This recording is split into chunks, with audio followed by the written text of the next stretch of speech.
Hindi naman siguro sir yung pinapatay. Sige, tell us. As far as I know, sir, wala Elaborate. man pinatay po si Mayor What talaga. do you do?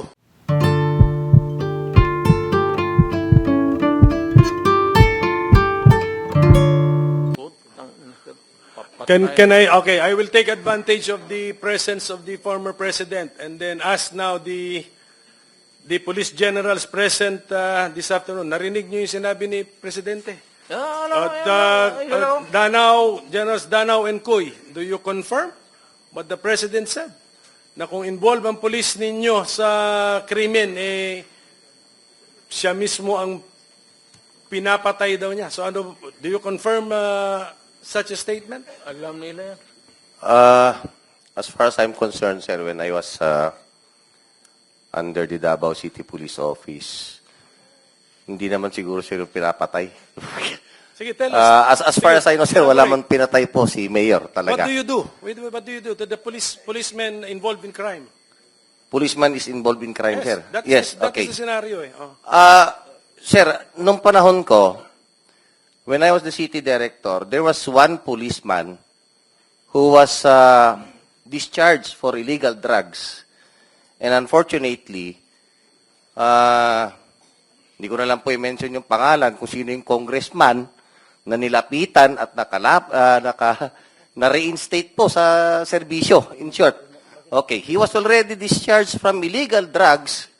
Wala pang 1 year, sir. Walang ginawa kundi magmaoy, mamaril, at binabaril niya, sir, yung kanyang misis, binabattle indok niya yan. Okay? So, in short, sir, yung taong yun, kinausap ko. Kasi sabi ko, kababalik mo lang, baka pwede namang maglaylo ka. Okay? So, ang nangyari, sir, naglaylo siguro ng 3 linggo. Ganon uli, sir. So, binaril na ng binaril yung misis niya. And accordingly, sabi mismo ng misis niya, Sir, kaya po laging nagwawala na naman itong mister ko dahil bumalik uli sa droga. So, in short, sir, pinatay namin. Ganon lang, sir. Anong circumstances, meaning pinatay ninyo, paano? Sir, lumaban, sir, Pulis, may sariling baril, sir. Binabaril nga niya yung misis niya, kami pa. Napatay nyo sa bahay niya?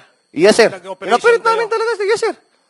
Inoperate namin, sir. Nakalimutan ko lang yung apelyido. Pero that was when I was the city director. I think it was 2014.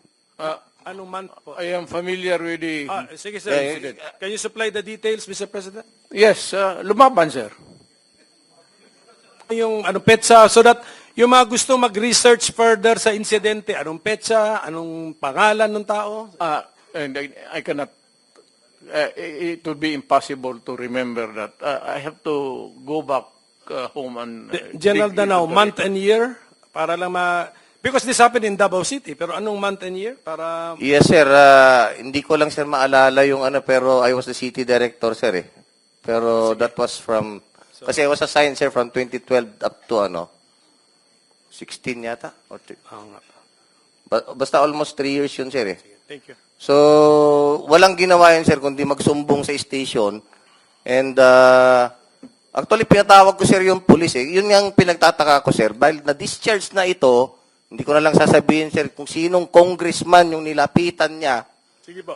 And, nakabalik, sir, sa serbisyo. So, yun ang nakakasakit, sir, sa atin. Dahil, dinischarge ka na nga for illegal drugs, and yet, nakabalik ka uli. Pagbalik mo, the same trabaho, the illegal drugs pa rin. So what will we do dun, sir? Alam nga naman na misis mo, binabaril mo, buntis, binabatil indok mo, di lalo na sa ibang tao. Thank you, General Cuy. Any reaction to what the President said? Sir, when I was the city director then in 2005, I cannot remember any incident of a member of the Davao City Police na involved in illegal activities. But yung policy na yun po ni Mayor noon was well known to the public, more so to the members of the police force. Senator. Go ahead, sir. Sa lahat ng puro nagdaan ng Davao to, pinakamabait yan si Kuy. Hindi makapatay ng lamok yan. Yung iba dyan, Danao, patay ka dyan. Alam mo, ang trabaho nitong mga to is to confront criminals. And pag nandyan na yan, nagkumuntot na, buhay ng nila. Ngayon, mamili tayo.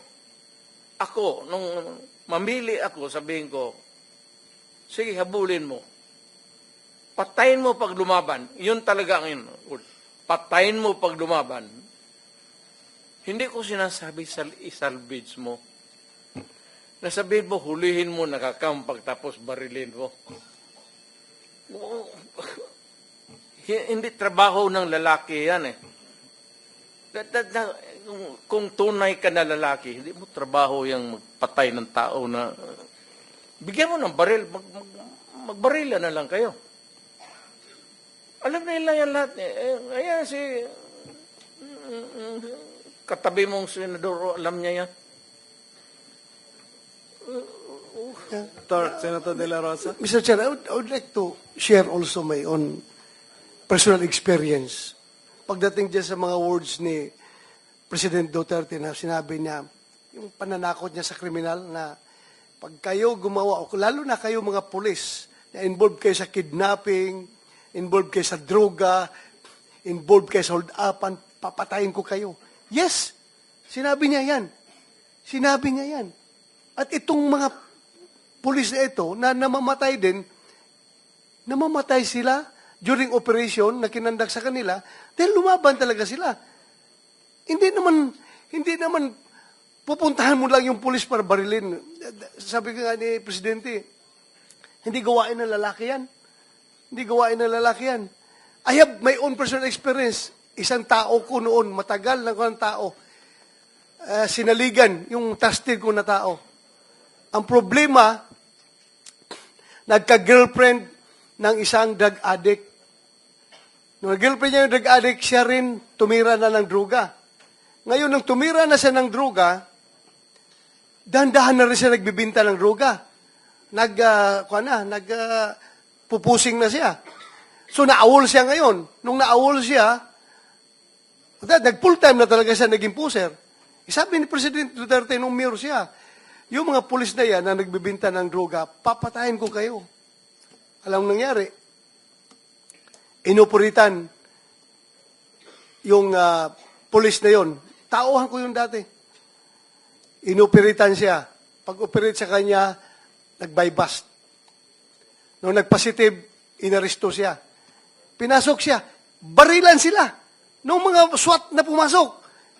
Ang masakit pa nga, Mr. Chair, yung mga SWAT na pumasok sa kanya, nag-assault, classmate niya na matagal niyang kasama from the training center hanggang sila nagiging SWAT, hanggang nagiging kasama sa basketball araw-araw, kasama sa kusina kumakain araw-araw. Pero sabi ng pulis yung SWAT na nag-assault, Sir, anong magagawa ko? Classmate ko yan, hindi ko kayang patayin. Pero lumaban eh.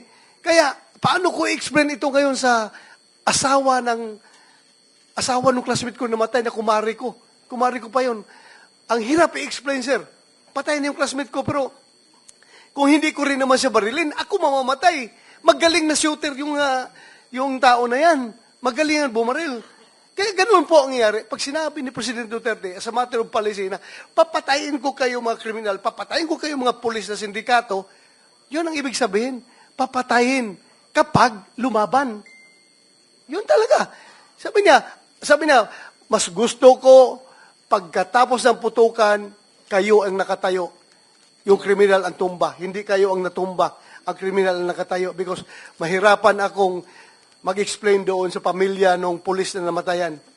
Pero yung kriminal, wala mang problema kasi sila man talaga na gumawa ng krimen.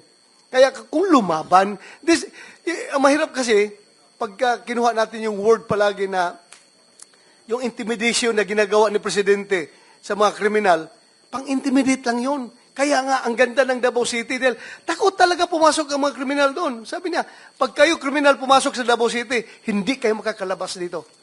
Kaya takot sila. That's intimidation. Pero yung pag-implement ng sinasabi ng papatayin ko kayo, walang pulis na gago na graduate ka ng public safety public safety basic recruit course na tinuruan ka ng police operational procedure, tinuruan ka ng mga lahat-lahat ng mga rules of court doon sa training mo, tapos isalvage mo yung tao? Walang pulis na ganun.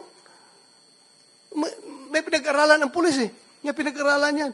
Kahit nasabihin pa ni Presidente na, barilin mo diretso ha, barilin mo diretso. Hindi susundin ng pulis yan. Dahil alam nila what is tama at anong hindi. Kaya, palagi lang na may misinterpret, na may misquote yung kanyang mga hyperbole, yung mga superlatives, yung mga ano pa yung mga pinagsasabi ni Presidente, just to send the message to the spine of the criminals na takutin sila. Yun po ang technique niya. Magaling yan siya sa, magaling yan siya sa saywar eh. Magaling siya sa pang-iintriga hanggang yung mga kriminal mismo magbabarilan. Sila na lang mismo. At yun na ginawa niyang double death squad, yung mga kriminal na nagbabarilan. Salamat sa inyo. At wala ng trabaho yung pulis. Kayo ng mga kriminal nagbabarilan dyan sa Davao City. To complete your story, Senator Bato, yung sa tauhan mo, if you can remember the time frame? Time period nung Nakalimutan. anong month, anong year? Nakalimutan Sige ko. pa, para lang Sige lang, mag-research lang tayo. Ipaparesearch na ako kung anong year yun. Paparesearch ko.